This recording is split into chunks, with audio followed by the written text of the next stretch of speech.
but you didn't see it. But we're here. Real, unique, crazy, creative. Yeah. CLiqu'd Up Saturdays. Yeah. It's not 7 p.m. It's a little bit more 8:30ish. But you know, color people time, we color people time. And I'm your boy, Jive English. We're about to have a dope conversation, man. Oh my gosh. Because who is in the building other than the fast friend of CLiqu'd Up? Your boy, Keenan, is in the building. Yeah. Making it does what it do. Yeah. Gotta love it. We're gonna have a lot of fun here right now. We were in the building having a conversation about things that you need to talk about with yourself. Oh my gosh, they did it again. Man, the audience is so robust. It's okay. It's okay. It's all right. Yeah. you gotta, you know what I mean? Thank you for being who you are. Yeah. Yo, this is CLiqu'd Up the podcast. Like, share, subscribe, do all the stuff that the dope kids are doing because I need that kind of energy all the time. And we are building something here down by the river here in the first coast, the dirty South, Savannah, Georgia. That's right. Georgia. You know what I'm saying? I'm just a Cleveland kid. You know what I'm saying? But the Lord brought me here, and I'll make it do what it do with what he gave me. And one of the Savannah natives in the building, boy, my boy Keenan, man, he was cutting up and talking that talk. Yes, sir. And I was saying something, and he said something that made what I was saying even doper than me saying it because he added something to it. And I was saying that when I am in altered states, be it pre-workout or maybe some other libation, that I'm able to unlock parts of myself that my sober self or my unstimulated self is not able to unlock because of the inhibitions and the insecurities. And you said that you be gatekeeping yourself. You can't gatekeep yourself from being the best that you could be.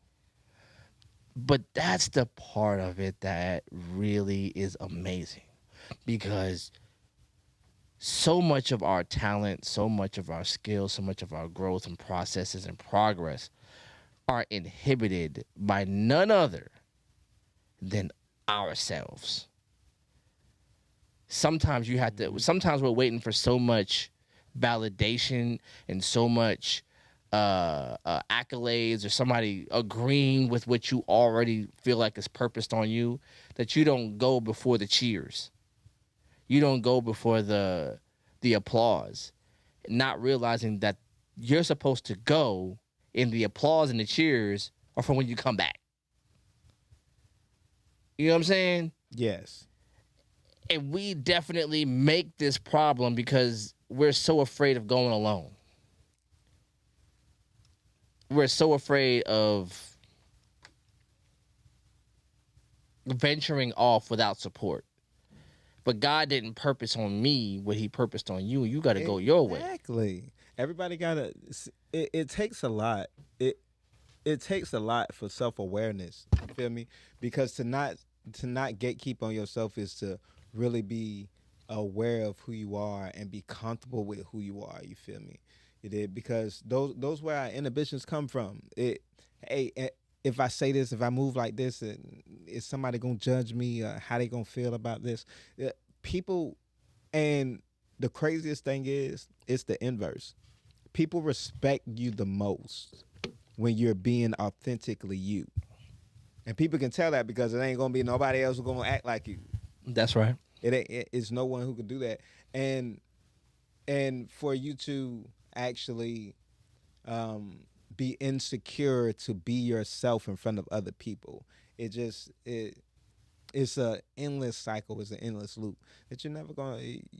You can't save yourself from that without doing it yourself. But there's a problem with that. And I think what makes it interesting is validation in and of itself is not necessarily a sin. We're humans. Mm-hmm. You feel what I'm saying? And we need people. You know what I'm saying? Mm-hmm. When you grow up, children look for the validation in their parents. You know what I'm saying? As you become more capable in whatever field that you're capable in, the people who are the pinnacle of that capability, their validation means something. So,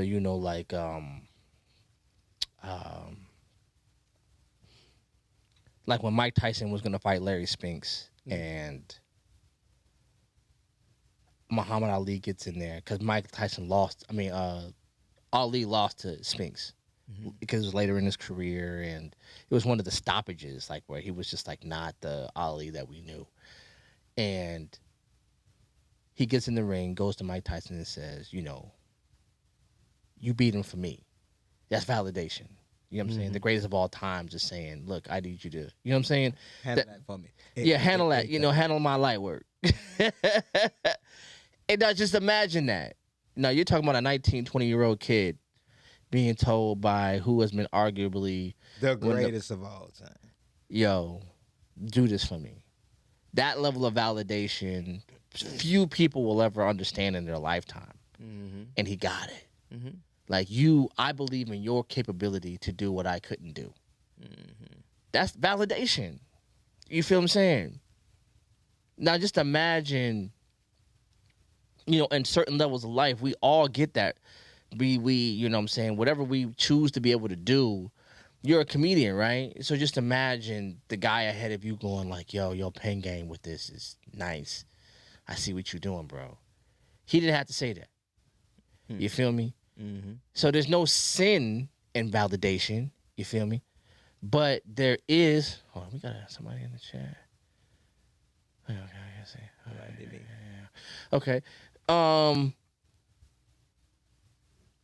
There's no sin in that, necessarily, but we go overboard. Yeah, that's the thing. It's technically not. It's certain sins, right? Right. So we know we got our sins, but we don't. You don't have a sin in things until you overindulge into it. You feel me? You dig?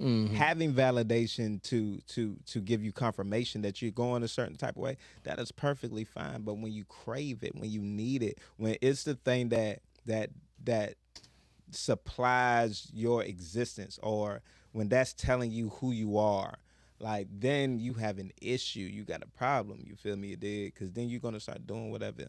You're gonna do whatever you want to do, whatever you think is needed to get validation, and that's never good. You feel me? Like, that's the part that's never good. And so I get it. I get it. I want to be recognized too. You feel me? I want to. I mean, what is performance art without the concept of validation? What is it? I don't get on stage to do what I do. You don't do on your stage to do what you do, to tell the people who don't mess with it, after you, it doesn't matter what you think. That's a lie. It matters greatly what I think, or else this space wouldn't have been created for me to be able to even talk to you. You know what I'm saying? Like, I'm my talent, me cutting my teeth, me going to different venues and working on my craft is because I want to better be able to invoke validation. Applause is validation. A standing O is addictive. I don't know if you've ever gotten a standing O.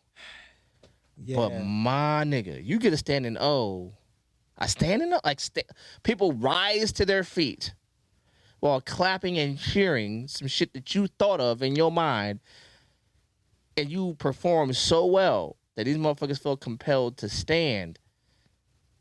Are you, man, what? Yeah, no, I understand it. I definitely understand that. You feel me? Like, I don't. It might be hypocritical, but okay. So I definitely want and like the validation of people understanding what I'm saying. But once you get to a point to where you can perform your thoughts, your opinions, your feelings and stuff out there, and it's just so then other people can hear it, I think you get to a better place.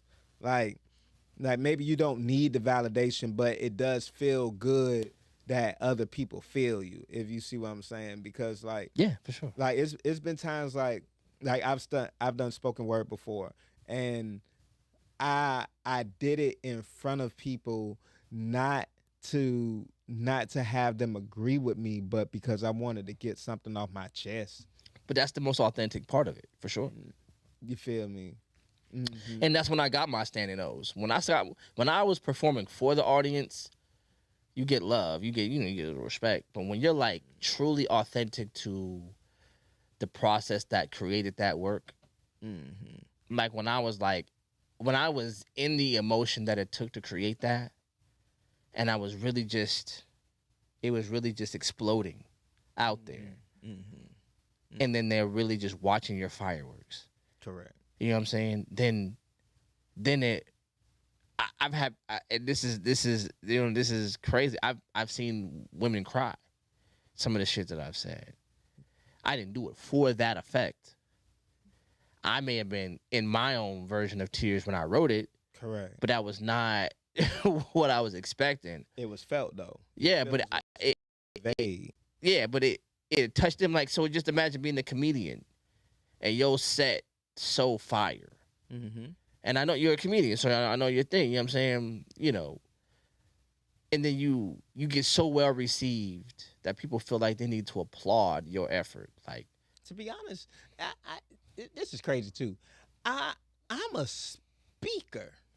I don't even know what to call it per se, but I'm a speaker. I could speak in comedy. I could speak in drama. I could speak in politics.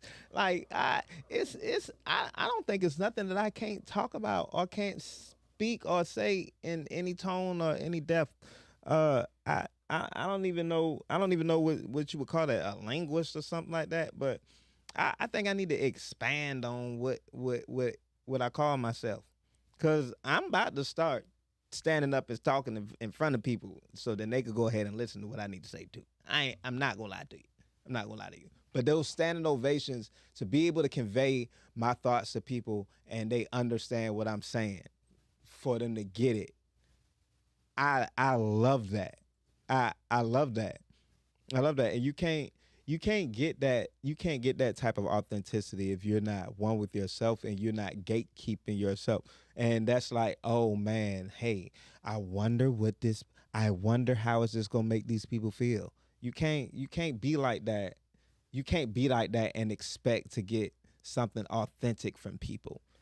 hey yo, Aaron Jenkins, your boy Shrimp, in the chat. I see you, folk.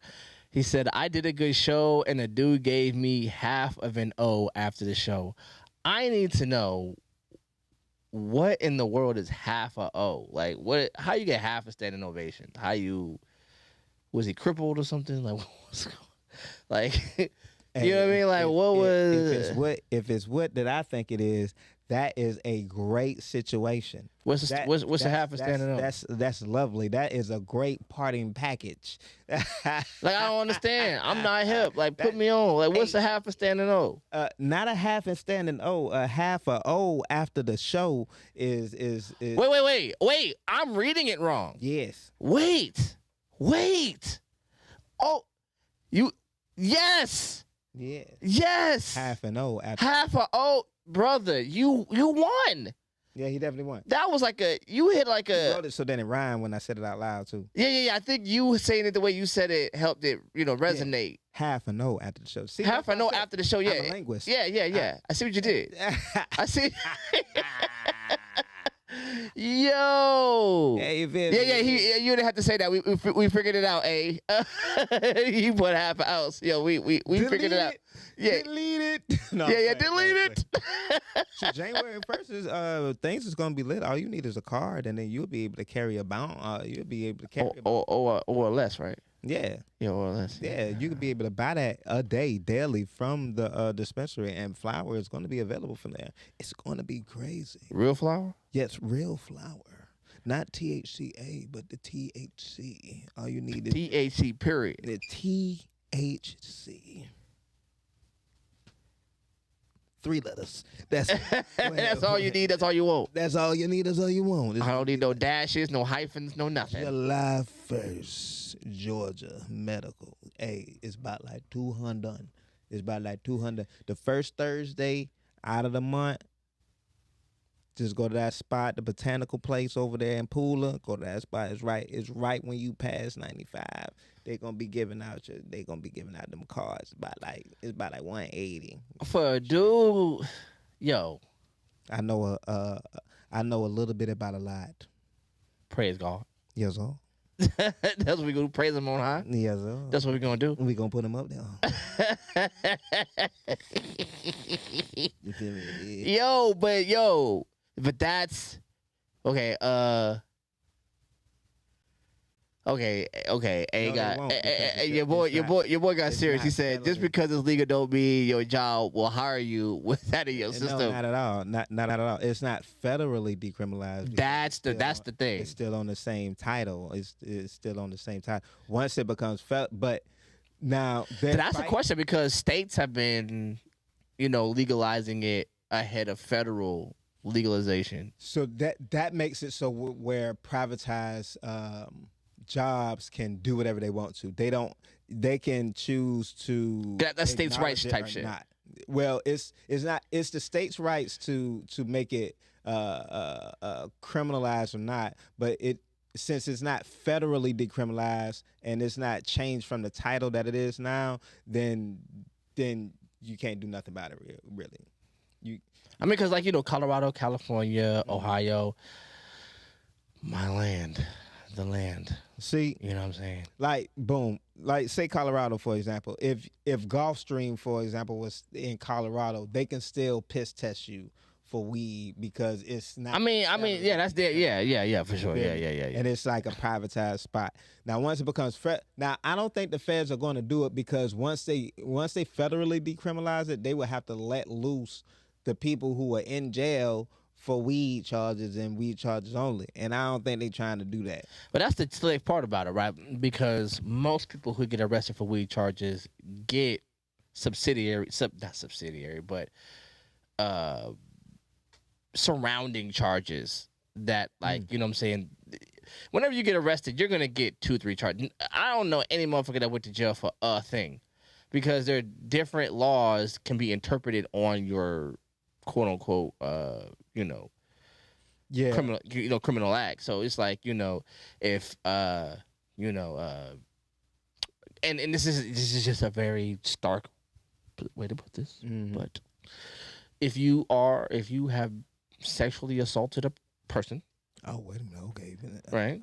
You can also be charged with kidnapping because that person couldn't escape you. Oh, you saying other shit. Oh, right. You see what I'm saying? So kidnapping can, you know what I'm saying? Yeah. You're not gonna just get the sexual assault charge. You're gonna get the kidnapping part. Yeah, we went left. Yeah, I got you. And I don't disagree with it. That's not what I'm saying. I'm just saying, few human beings that have ever been through the criminal system is like, I was here for this thing and this thing only. No, you probably got like a laundry list of stuff that they tagged on to you so that they could, maximize. Because, this is a privatized criminal system. They're trying to make sure, they got as many people in these beds as humanly possible for as long as possible. Definitely this. So it just depends on what you get convicted by because you can get charged with certain charges, but then when you get convicted, they be like mushed into each other and stuff like that. But there's a lot of people who are in the feds right now that when they declassify weed because they was trying to do it, but when they declassify marijuana, they're going to be able to get out. And once they're able to get out, like, shoot, leave them alone, move out the way. You feel me? You dig? But they're not trying to do that. They're not trying to do that. They need to keep their slave. They need to keep their slave force. You feel me? There's a reason why, slavery has not been technically completely taken off the books. Technically completely. It was never technically completely. Yeah, no, never. They just changed the verbiage. Yeah, for real. And they sanitized it away from like polite society. They put it behind them walls. You feel me? So we're never gonna see slaves in the way that we conceive them. You're gonna see, community service work. You're gonna see, maybe some chain gangs. You're gonna get some products that were assembled, boxed, and delivered to you by prison systems. I'm looking at you, Amazon. You know what I'm saying? Like, I was about to say what is the 14th Amendment? The 14th Amendment got it. It's in the 14th Amendment. It's in the 14th Amendment. Like, all day, every day, and twice on on the Sunday. 13th. I'm sorry. I'm sorry. No. I'm Yeah, gonna say one. yeah. I'm gonna say one of them, but it's there. The only way it says that you cannot. It basically says you cannot be a slave unless you are a felon.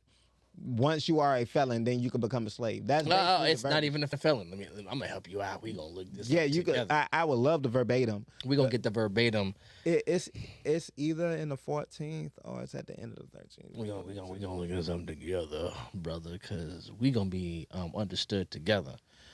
Brothers do read. Let's go. I just need to be able to spit it off the top of my head like they be doing the Bible verses. Off the dome. In the 14th Amendment and the last article. 13th Amendment, Section 1. Mm-hmm. Neither slavery nor involuntary servitude, except as a punishment for crime whereof the party shall be duly convicted, shall exist within the United States or any place subject to their jurisdiction. You don't gotta be a felon. You could jaywalk and become a slave. Jim Crow laws. Jim Crow. Yeah. Like right as that. Jim Crow. Like that's exactly what Vagrancy. This is slave. This is why I have the issue and the problem with the whole Democrat thing, because like people, and I'm gonna go ahead and say we shouldn't have looked up the amendment. I'm gonna say I have the problem and the issue with the Democrat thing. One, because it's a lot of them that are funded by the country people, and that is definitely wrong. We don't need them motherfuckers. But aside of that, you're not having things being passed for Black America. And I don't want to hear just one marginalized area can't have things passed for them because we have so much stuff to look after. No, because then you have the LGBT community that has things passed for them. You have the Asian community that has things passed for them. You have so many different communities that have had things passed directly, specifically for them. And so let me tell you why. There's two reasons why this is the case that I can perceive. Oh, I can tell you that. Let me put you on. Two reasons. One, because the debt to African Americans is foundationally critical to capitalism. Because capitalism's original sin is slavery. Mm-hmm. The way it got off the ground, the way it overtook, feudalism as the primary economic force on the planet was by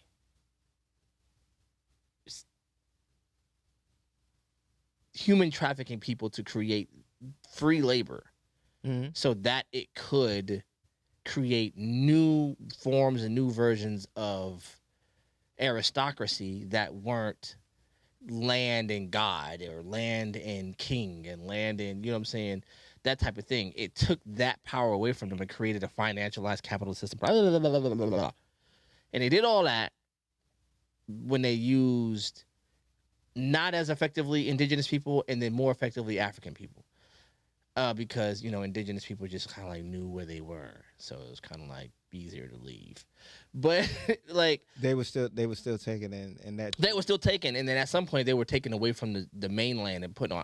There's a lot of stuff that they did, but all of it. Those indigenous people were Moors. They were straight black. It was niggas and Indians, if they want to say it's that.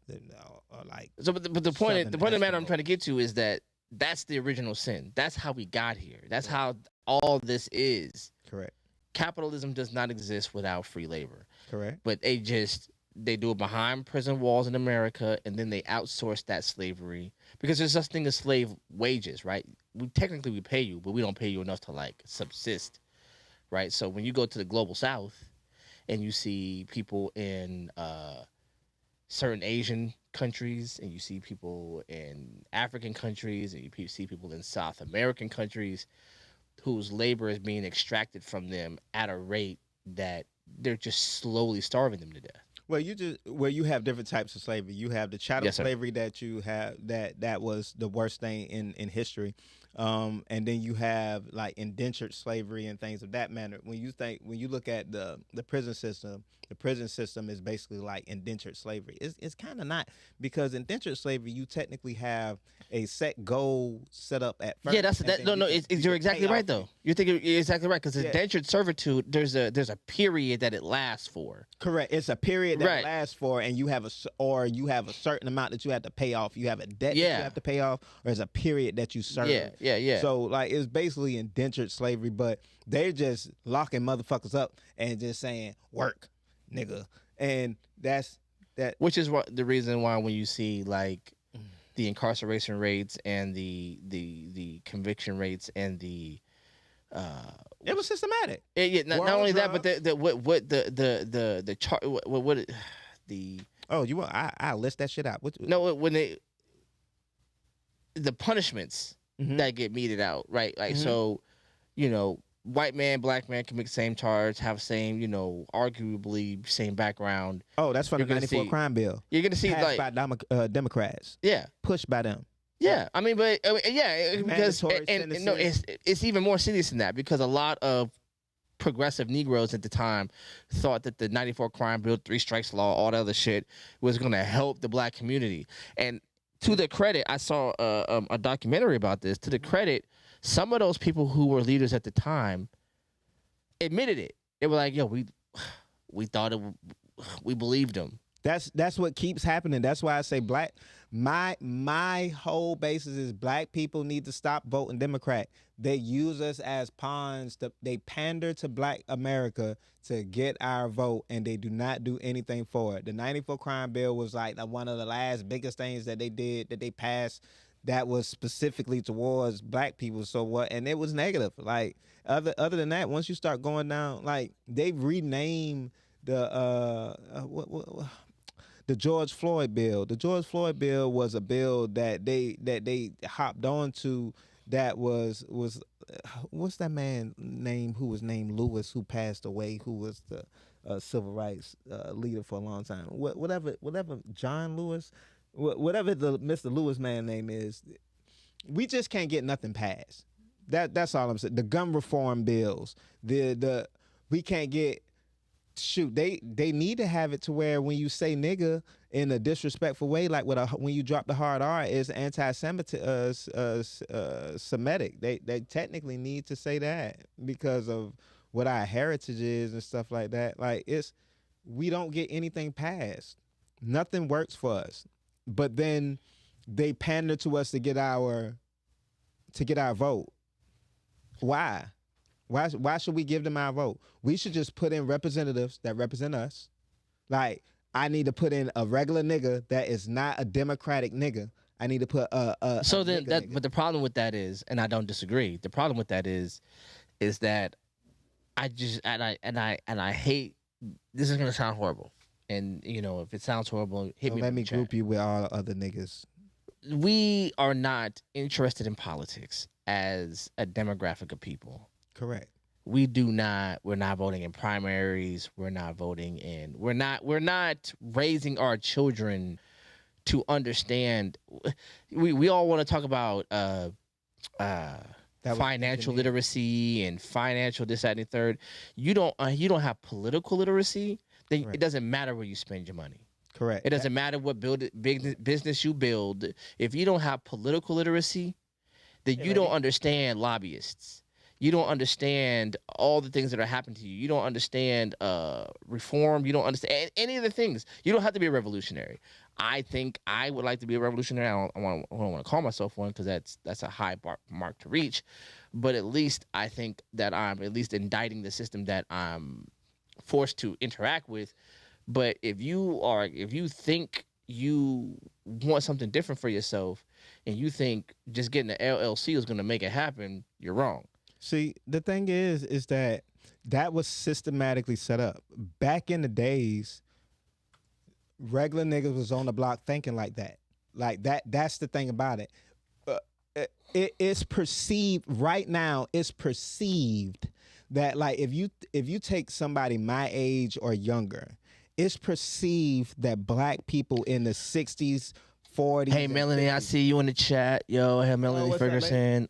Your girl, Aaron Jenkins said a regular nigga from off the block. You talk about you could get a regular nigga. So See, the thing is, regular niggas from off the block used to talk like that back in the 40s and the 50s and the 20s and the 30s Right. and stuff like that. It was systematically set up to change us from believing that we had either to change us from believing what we need to pay attention to in America. Melanie Right. said, I try to regularly discuss politics with my boys. What happens when you try to discuss politics with your boys? Like, I suspect I know, but, yo, hit us up in the chat to tell us what happens when you try to talk politics with these guys. But please continue, brother. See, this is the thing. Like I said, it was systematically set up like that. Aaron also asked, should we vote Republican? That was a question. No, we don't need to vote Republican. We don't need to vote for Republican or Democrat. We need to vote for niggas and put niggas in. Niggas is a political party is crazy word. Yes, I'm so serious. We need to put literal niggas in the thing, and I don't have another way to say it. It's the easiest way to convey what I mean. And what I mean is, we don't need a Democrat. We don't need a Republican. We need a nigga. That's what Congress is set up for. Congress is actually set up as a population-based system. So depending on how many people is in a certain area, those people in that area vote for a representative, and that representative goes from that area to Congress and represents that area. Right. That's what it's supposed to be. We have been focused on to look at it as a two-party system to where we can only pick from who they allow us to pick from, which is not how it's supposed to be. Right. That's why when you go into the primaries, it's literally by number. Who the fuck came in and voted?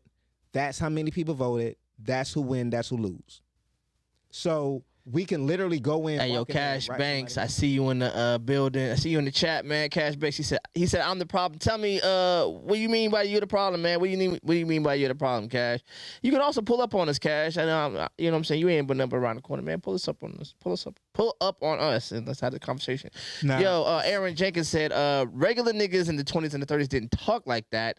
The literacy rate, he will go on to correct, can tell you that. What do you say to that? What do you say to that? What I'm going to say is the resourcefulness of black people back in the day in the 20s and 30s, you're not going to just say the literacy rate was low so black people wasn't doing anything. That's not true. You had the Harlem Renaissance going on during the 20s and the 30s when the stock market was crashing and stuff like that. You had black people actually flourishing during those times. They was making things happen because they didn't have nothing, so they had to work hard, pull their bootstraps up, and make their own things happen. That's when you have thriving Tulsa, Oklahoma during what? That was 1929 when they got blown up. That was 1929 when they got blown up.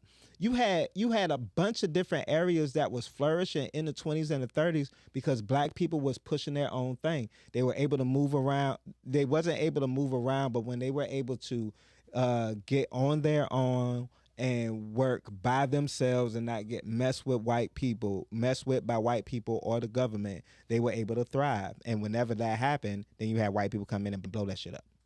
So, that's not the case. That's why I said people in our generation right now perceive black people back in the days as not as good as they was. Imagine setting up marches around the country with people who don't got cell phones. Imagine that. They don't have the internet. They don't have cell phones. They don't got none of that stuff. They setting up marches. Oh, my man. Yo, there you go. Come on, folks. Come on, sit down. Come on, sit down. Choose a spot. What you want to do with it? Come on, what you want to do with it? What I'm saying is, okay, he said it doesn't mean that the average guy was talking politics. It's always the few that led the many. The thing is, you got to realize that politics technically is just not politics. Politics is the way of life. And that's what niggas understood back in the days. Like, the legislation that is passed is how your money moves, your money flows, and how things go while you living everyday life. Our gas prices right now are high as fuck right now. Why? Because of politics. Nigga, like black people could get hung and then it get called a suicide. Why? Because of politics. Jim Crow was because of politics. Goddamn, the war on drugs is politics. That affect everyday life. Niggas not being able to goddamn on like get housing in certain areas, and they had to pass housing act in 1964. That's politics. Like they use politics to control us, and we got to realize that. Like, I think what you saying is we gonna make you niggas niggas. We just gonna rechange the verbiage on how we call you niggas niggas. exactly. Shoot, right now. Back in our days, they used to call us thugs. Right now, they call them YNs. And I ain't gonna lie, I don't like YNs. I don't know what we did to make these things. They used to lie about us back in the days. Everybody wasn't thugs back in the days when they was calling us thugs. But these YNs right now is a problem. So what you saying is like politics change the verbiage. So like I think what you saying is instead of, okay, for example, segregation is ended, right? Correct. Technically. But we gonna redline you niggas. Yes. Right. Yeah. We can't segregate y'all. But we'll do redlining. Yes. It's a political way to keep you segregated still. Correct. And put you in low income areas. Correct. That's where the ghetto and stuff was made. Like block busting. Make your areas low income. Yes. Exactly. And if your area is low income, then you probably ain't getting that much equity where you live anyway. Correct. The equity is going to be low. You're not going to have white good neighborhood resources. That's the same square footage, Mm-hmm. same floor plan, Mm-hmm. probably worth twice as much as money. Correct. Just because of the demographic that's in that area. Before 1964, they consistently and always did that. Matter of fact, that is why we have the whatever that dude Child dude. The reason why that Rick Child, the reason why Rick Child is able to be in that neighborhood and be as prejudiced as he is because of what they was doing back in the days before the Housing Act was passed. What they would do is, so black people couldn't get loans to start businesses in their neighborhood. You're not getting that. So Asians wanted to get loans to start businesses in white people neighborhoods. They wasn't doing that. So what they did was they was like, okay, listen here, Asian people. Y'all can't come and make money in our neighborhoods, but y'all can go in the nigga neighborhood. Y'all go sell stuff in there. Niggas, y'all can't sell no stuff in y'all neighborhood. Y'all not about to enrich yourselves. That's not what's about to happen. So we're going to deny all your loans. And then that's when you had all the Asian people going in there and putting Chinese food in the nigga places. The Chinese food, the gas stations, and all that other type of stuff, the hair food stuff. That's what happened, and that's what the progression of it is. So if anybody ever says, why are so many Asians in the nigga neighborhoods, it's because the white people the government made sure that the Asians was able to get approved in the nigga neighborhoods. Mm-hmm. Let me go up into the chat real quick. Eric Jenkins is in here. Yeah, you have to have time to study and understand politics to really affect it. Most people over the world don't and didn't have time for that. They went with the movement that helped them. Example, MLK graduated high school at 15. He didn't put 15 hours a day of hard labor. MLK graduated at 15? Man, I don't know if that's true or not, but I do know he graduated. He was a college. His family was not poor. And his father was a reverend. It's not to discredit what he contributed, but it is to say that he didn't necessarily. What they're trying to say, he had the time to study and understand politics in the way that the average worker who's working 15 hours a day just doesn't have the the block of time to dedicate to studying. Check this out. Listen, that don't mean nothing when you sitting up there living a life. Back there in the 40s and the 50s, they were sitting up there walking around and they could not get in stores and could not shop how they wanted to. But that's They the point. could I not- think that's the point he's trying to make. Is that there are no, people who No, his point is that you Hold on. Who that put you this can't get in Aaron poli- Jenkins. that you're not going to get in politics, or the people back then in those days just followed the movement. They didn't know what was going on. I'm saying these people knew what was going on because it was happening to them. But they didn't know the language of. They didn't know political language. That's the point I think he's trying to make. There is political language. There's ways you have to speak in these corridors in order to be effective. The average person knows what they're feeling. The Malcolms, the Martins, the Hueys, the H-Raps, the and the Davises. All of those people knew how to talk to the people and then transfer that language into politics. That's what became revolutionary. Was like, I can make the language of the people, turn it into political language. You see what I'm saying? I think that's what he's saying. Well- Help me out, Aaron. If I'm Shrimp, if I'm not right, help me out. Yes, definitely the clarification will help, because I can understand the mediary, the middleman to connect. For the sure. voices- That's the exactly, voices- yes. The voices of the people to the white people, because that's what the MLK was. But also MLK was being pulled the wrong way. They was directing him a certain way to give us something a certain way. So we. There was still a level, and this is just an honest criticism on my behalf. There was still white acceptance at the base of the more contemporary movement at that time. There was still that black, and we have it now, that sort of black excellence. So you had to prove that you're one of the more upper echelon or more refined Negroes in order to really be able to just access humanity, right? So there was a problem with that. And I think that's why in the end of his life, what it would turn into the end of his life, Martin stopped doing that. When you get murdered marching for garbage men, you're not at the height of your career. Let's just be honest. But you are at a level where they're afraid, because he's starting to get to the root of it. You're not talking about the black collegiate. You're not talking about the black, bourgeoisie, or the black, upper class, as it were. You're talking about garbage men. You're talking about the lowest workers. So when you're talking about that, it's the same reason why they killed Frederick Hampton. Why?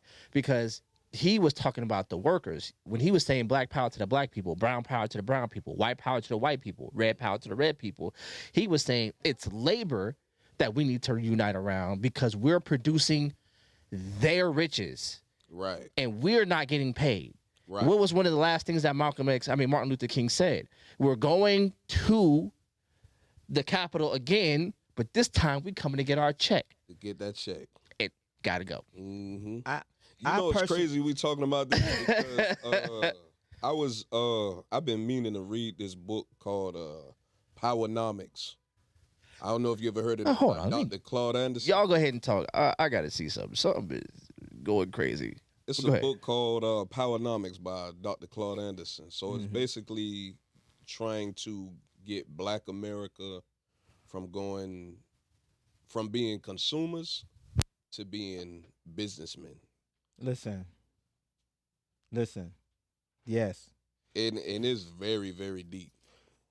we need to control our resources. Look into it, Powernomics by Dr. Claude Anderson. I'm about to look into that, because I was looking at. Okay, this is going to change the subject. Okay, before I go to that part, I want to come back to that, but I just want to say, if we're looking at the end of the life of MLK was starting to see that and understand, in my opinion, that the direction of mixing everyone together was the wrong direction, and the direction of strengthening the foundation of black people was more important is the reason why he got murked. And Boy ML said and he led his people into a burning building. correct. Right. When he said that, that makes me, in my opinion, believe that he started understanding that civil rights wasn't and should not have been the fight to equalize everything, to as in putting everything together, but to make it so then we can be who we are and do our thing and not be fucked with. That's what civil rights is. Hey, let's be civil. I'm going to be over here doing me. You can be over there doing you. Don't fuck with me. That's civil. That's being civil. That's having a good relationship. You feel me? You did. And once MLK started thinking that way, and once Malcolm X started thinking the way he was thinking, if those two people were coming together, if those two people were able to live and coexist and walk together, you would have had such a uprising of Black America. They would not have been able to stop it. They would have been able. That was all the sides of Black America put together. You feel me? You dig? And it would have been too powerful. They had to murk both of them niggas. Yeah, trying to stop the Black Messiah. They had to. They had to. You feel me? So it's like it's long overdue. It's very long. It's long overdue for Black people to really rise up in America. I ain't gonna lie. And I invest really in feel themselves. like it's inevitable. Like it's bound to happen, and it's gonna happen. I don't know if it's gonna happen in our lifetime. No. I predict it probably could though. We have no choice. It has to happen in our lifetime because one, we're at the end of our bondage state. I'm going to sit up here and say, in my opinion, I believe that all Black people are part of the black people in America are definitely a part of the tribe of Judah. Once you have the tribe of Judah, you have the covenant of Abraham. Biblical, brother. Hey, I'm gonna just say this real quick. You got the covenant of Abraham and the covenant of Jacob, right? We're going to be blessed on earth and all that. You feel me? You dig? You an Israelite, brother? Hey, man, I'm figuring out where I'm at. You feel me? All right. Because it just lines up. We fell in bondage again, slavery again, which happened in Babylon, which happened in Egypt. You feel me? It happened again in America. We also have to have our time when we come out of bondage and we come on top, though, when we're riding on top of the world. And that's the time to happen right now. Okay, Aaron in the chat, man. Yo, Shrimp. I mean, I don't know if you want to pull up Shrimp. It looks like you got a lot to say. Aaron said, have you read anything that Martin wrote? During segregation, blacks were still being taxed by the federal government. It's more than just being friends with white folks. He also goes on to say that Anne couldn't vote. After... I don't know what that word is. Aftermath and black. Blacks got the right to vote after Martin. I think he means after Martin. I don't know what he's talking about. And yeah, he said after. After. Okay, go ahead. Yeah, I don't know what he's talking about because we couldn't vote. The whole thing of the civil rights movement was to be able to vote. So we couldn't vote. We couldn't vote prior to that. So we just became people. Well, we could vote, but Jim Crow put all these these poll taxes, testing that had to happen, all types of crazy stuff happened. Hold on. Yeah. Black. Hold on, I gotta Google some of this. Yeah, wait a minute, because Google that. The Voting Rights Act of 1965 secured voting rights for adult citizens of all races and genders. Yeah, no, nah. 1965 is when we was able to vote. No. You could vote before that. Wait a minute. What it undid was Jim Crow. Yeah, niggas was voting before that. 15th Amendment. Oh, because we were senators and congressmen prior to that too. Wait a minute. Extended the voting rights to men of all races. Oh, ratified in 1870. Sorry. My fault. The original Constitution did not define voting rights until 1870 for white men were allowed. And until 1870, only white men were allowed to vote. Okay, so 1870 is when black men was allowed to vote. Yeah, but by then you was getting your ass whooped and you bet not vote, nigga. Yeah, That I was mean, going 5 on. years before Yeah. that. Okay, let's just say 6 years before 1870, when all men were able to vote, you wasn't even a whole person. You was 3/5 a person. The point I'm trying to get to is this, right? 3/5 person. When you Well, have the 13th, 14th, and 15th Amendment, Mm-hmm. you know, this is you know, in Reconstruction era, right? Mhm. Technically, you're supposed to have the right to vote, Mm-hmm.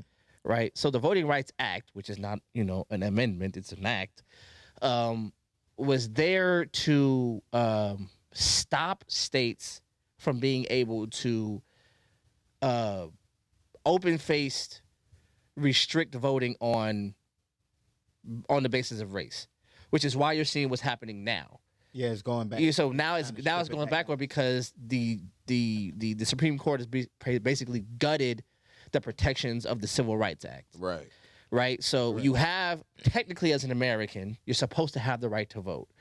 But in that right, certain, you know, they found a way for it to affect certain voting populations in a way that would dilute and or hyper concentrate their votes so that they could not be effective at the either the state level or even at the you know. Trick bag. Yes, we gonna So- make you a felon and Didn't know what gerrymandering was. Oh yeah, no. Somebody in the chat ain't know what that shit. No, Somebody in the chat gerrymandering is ain't when know. they take a Somebody in map the chat and they ain't take a voting Uh. map and they do one or two things, right? They either hyper concentrate a certain group of people so they can minimize the amount of chairs or amount of voting districts that they can Oh, be they doing effective that in. now. For Yeah, sure. Right. When Yeah. they- Or redistrict they the dilute it, maps. or they dilute it so much that there is literally no power, right? So if I dilute it, you know, I put you in, I dilute you into a place where so many of the opposing party Right. or whites or whatever Right. are there that your votes,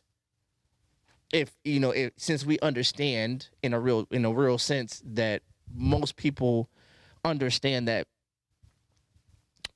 Democrats and Republicans are basically placeholders for black and white, right? So That's what we got to get out of. I'm sorry. I'm gonna have a Tourette's with that. We got to get out of that. We got to get out of that. We got to get out of that. We got to Because get out of that. We have to. The It's Democratic- one brain with two hemispheres. So if it's one brain, if the one brain is in an old white man and one side is Democrat and one side is Republican, it don't matter which fucking one you vote for, you still gonna be fucked up in either side. We have to get out of that. We have to put our own representation in there so we could talk our own shit. And guess what? The thing that people don't realize and understand, even if we put our own representatives in there, if Aaron we Jenkins vote, said literacy tests and things like that, which is definitely part of pre Voting Rights Act, literacy test, poll tax, all kinds of stuff. You know, how many, you know, bubbles are in a bar of soap type shit. Shit that cannot be answered. The point. You know what I'm Okay, saying? so if we talk about all the things that they did to make hoops for people to vote, that's why black people need to stop being ignorant and Yo, realize. wait, and understand. pause out. Shrimp has an amazing point right here. Even with the Bible talk, Moses was chosen. The people didn't know anything that Moses was talking about. Moses was political. He was raised by Egyptians, and he didn't even live like he says Israelites, but the Hebrews at the time. So he was a Hebrew. I mean, he was a Hebrew raised by Egyptians, Correct. right? And radicalized to his cause to emancipate his people. Correct. You feel what I'm saying? He got the people to listen. Yes. Okay. And I think that that says a lot about where we are as a people, that we've been able to really But what does that mean? It just means when people are going through what they're going through, they're willing to listen to So somebody was who's with Moses change. inadvertently a Messiah? Technically, yes, he was. He I mean, because came and Messiah he just saved means the people. messenger. Right. He brought them out of their bondage and moved them and was moving them into the next part, like Right. the Matsamusas and all that stuff. That's what he did. He brought them out of Egypt. He brought them out of Egypt. So let me ask this. When the last time a black man bought somebody out of bondage? Bought the people out of bondage? I mean, that's what we're looking for now. We're looking for we're looking for the black man to pull us out of bondage now. We're at the last part of the bondage stage. We done did the 400. We done did the slavery. We done did the Jim Crow. We done did all the other stuff. We're at the end of our bondage stage, and we need someone to pull us out right now. Dr. Umar Johnson. Hell no. He can't even get his goddamn school open. So, nah. Dr. Umar, yeah. It's okay, Dr. Umar. I'm cool with you. Matter of fact, hey, Dr. Umar, hey, we could talk. I could lead you in a good direction. You feel me? You did, because I got some good ideas. You feel me? Like, shoot, I don't mind. I'll be that nigga if I need to be that nigga. If I need to be the nigga to bring us out of bondage, I'm cool with that. I'm definitely down because I got a way to think about it. I got a good way to think about it. But we're still at the end of our bondage, though. We still got people getting hung as black people. Still getting people hung to this day. We still get looked at. The whole police system is set up, and they are trained to inadvertently look at black people as a threat. That's exactly what it is. No ifs, ands, or buts about it. Like, we need to have our own representation. We need to have our own shit. We need to be able to open up our own cities. We need to have our own. And guess what? $1 a day could do this. I'm doing the math right now. I'm doing the math. Listen, people. It's 51,600,000 estimated black people in America. All I need is $1 a day from all y'all, and I could get some shit popping. $4, $1 a week from all y'all, I could get some real shit popping too. I'm telling you, I could do it. I done did the math. You did the math? Yeah. It's 50 million black people in America. It's estimated right now that it's 51.6 million black people in America, right? So that's 51,600,000, right? Mm.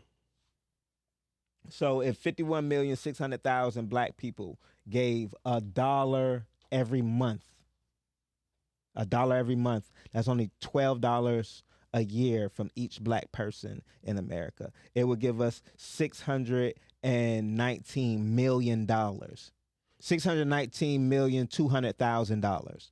That's $1 every month, okay, from every black person in America. 619,000. When I looked up the amount of money that it took to open up a school, they said a K through 12 school would probably take about like $500,000, like $500,000, and the upkeep for a year would be like $1 million. So if we allotted like $3 million for each school, like that's nothing compared to $619 million. Mm.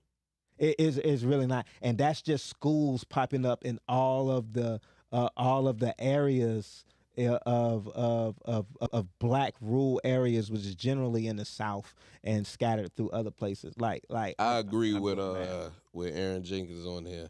What he said with those numbers. What? With them estimated 50-something million black people. I ain't gonna lie.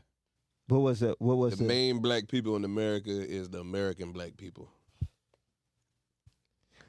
I don't know why I don't know why when I say black people always tend to start gravitating to, oh, what about mixed people and stuff?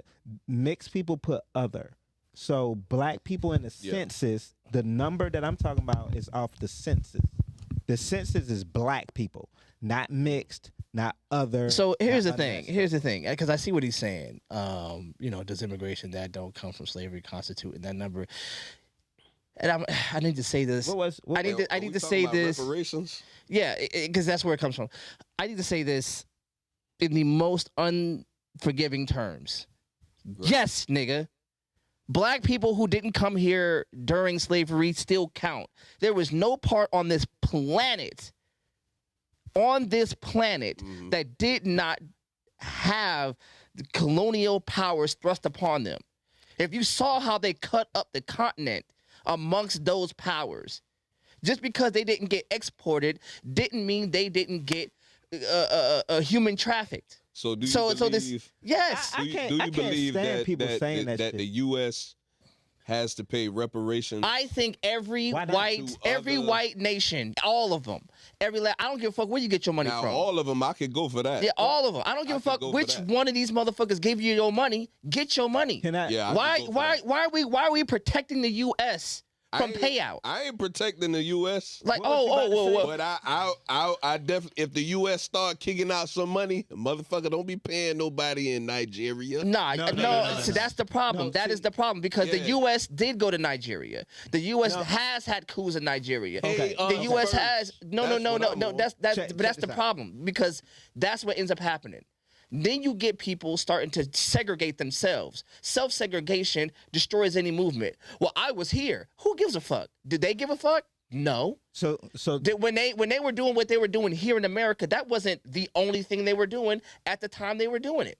They were doing it on the west coast of Africa, on the Ivory Coast, in South. The American apartheid system learned how to be more racist from America. So are you saying that all the governments across the world need to pay all black people? All governments, Right. all colonial settler governments. correct. Every last one of them, from all the Eastern European bloc to the Western European countries to Canada to fucking America to Spain to even, and we don't even talk about this enough, to the fucking Arab countries who were doing the same thing on the Eastern side of the country. Oh, nigga, something. Longest running slave trade. And I don't give a fuck where you get your money from. So If you get your money from this white man over here, get your money. I think everybody need to do the boondocks and pay with their old granddad. Feel me?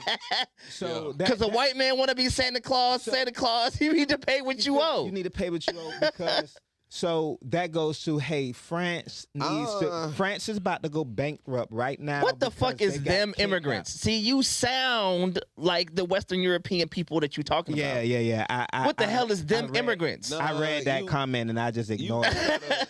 So hold on, we can't ignore what he's talking about with them immigrants, because I ain't gonna lie. Listen, Immigrants like to delineate. yeah, you saying Okay, let's go. They like to delineate a lot. Let's go. You know what I'm saying? It's a I ain't fact. gonna lie. I grew up around a lot of immigrants too. I ain't gonna lie, bro. It don't matter how I'm black as them, but when they stand on their culture business, they like to up their culture. They like to segregate themselves from black culture, from black American culture. See, Because it's but a why difference though? Go ahead. This is the thing. It's a difference between black Americans and it's a difference. Like, just like, okay, white people have Irish, they have Italian, they have Russian, but they are white people. Oh wait. Okay, I don't want to lose this part. I don't want to lose what we're saying right now because it's dope. But Aaron did say something right before that immigration shit that does matter, because to your point about the $600 million and how much it takes to finance a school and everything, but they say LeBron and Jay-Z and Kanye are billionaires. Why don't they do it? Let me table that. I'll table that, and then I'll get back. Okay, table it. Okay. I'll get back to the money part right after that, right? Okay, go ahead. I'll get back to the money part. You feel me? Because it's just such a okay. But what was I? What We talk about immigrants. black culture. Black culture. Black America, right?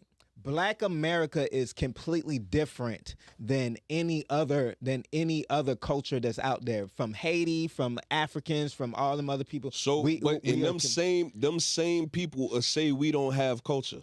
Yes, as a whole, Black America actually feels as if it doesn't have a culture either. Yes, Because we do have culture. I know we do, but it's not established as it should. What black person believe we don't have a culture? There's a lot of black people that say that. Listen. They fools. Check. But check- go ahead. check Let what him I'm finish. saying, Let him right? finish. Go ahead. When you hear culture and identity, like, okay, if you go look at Chinese people and you look at their culture, you're gonna see them doing traditions and stuff all the time. When you can think about it. When you look at those, right? Black people haven't established the culture and come together. Brother, you know damn Black well people we haven't got a come- culture. Black people haven't come. But so here's the thing. Here's the fault. Here's the all false. that stuff you name. You know we got an equivalent. Listen to First of all, what I'm saying. We haven't come together to establish it as Black American culture. But the problem is, wait. Pause out. The problem is this. Just like Africa is not a country, it's a continent, neither is America like one neighborhood, right? So America is fucking huge. Right. So you're going to have pockets of people who didn't have a lot, especially before the internet, who didn't have the connectivity, especially like you're talking about before the internet, before you could FaceTime a motherfucker. Like, and they started, that's why Houston niggas don't sound like Georgia niggas. Cleveland niggas don't sound like New York niggas. It's not because we just don't like each other. It's because our immediate conditions created something that was slightly different. Just like you could go from the western side of Africa to the eastern part of Africa, and they're not going to be the exact same people. They're just not. So there is no one Black American culture. That's the problem, because we have it in our mind the way that Europeans have taught it to us that Black is one thing. And it's not. Hold on. I don't agree with that technically. You say this is not just one Black culture?